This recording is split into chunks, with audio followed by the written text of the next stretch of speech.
asking us to do. Senator, Ms. Kelly, what do you understand? Well, let me skip you for a second. Mr.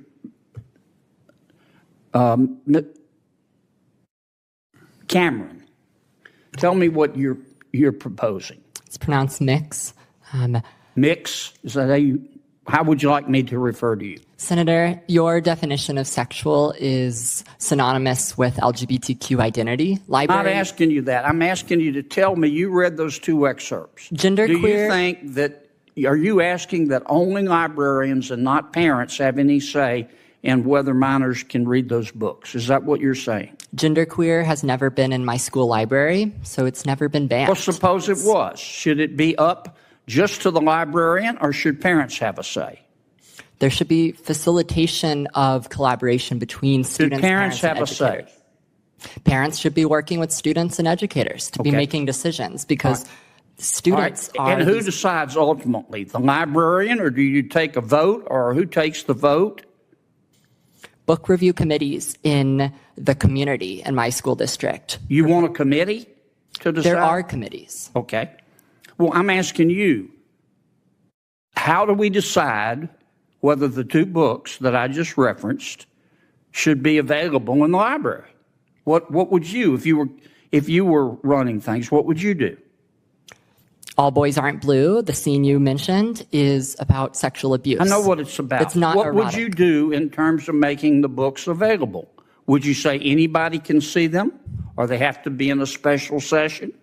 Students who do not read books like All Boys Aren't Blue cannot learn what is appropriate. I understand that. They cannot learn. I understand, but none of you abuse. want to answer.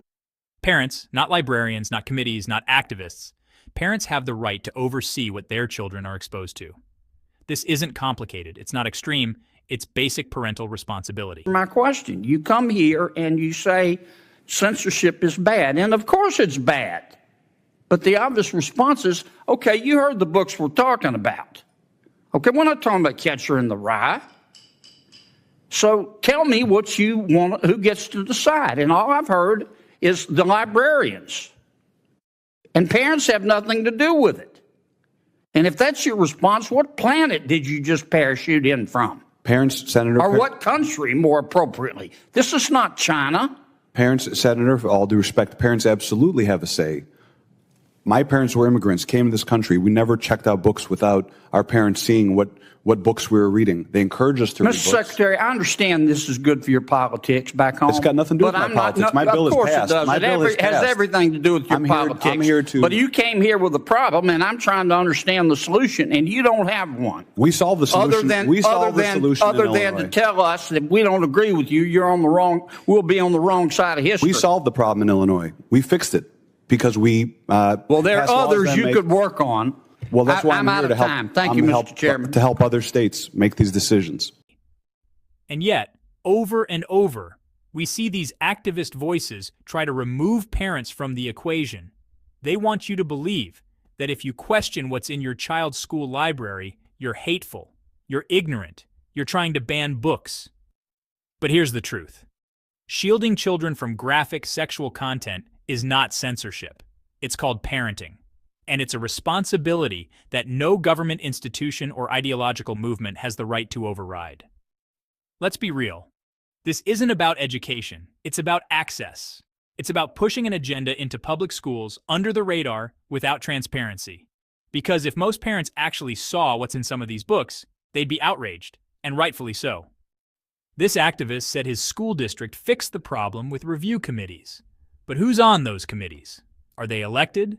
Are they parents? Are they transparent? Or are they just another gatekeeping mechanism to rubber stamp the ideology of the loudest few? You see, we're at a moment in this country where the battle lines are being drawn, not just politically, but morally. And the battleground is our children.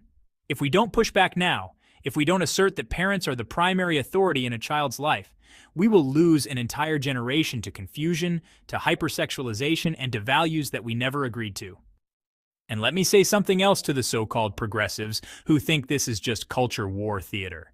You can call us names, you can mock us in the press, but you can't silence parents. Not forever, because no amount of slick language or committee meetings can change the fact that we are the ones who raise our kids, not you.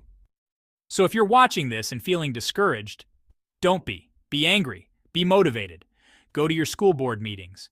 Read the books your kids bring home. Ask the hard questions. And never apologize for standing between your child and a system that wants to push you out of the way. This isn't China. This is the United States of America. And here, parents still matter.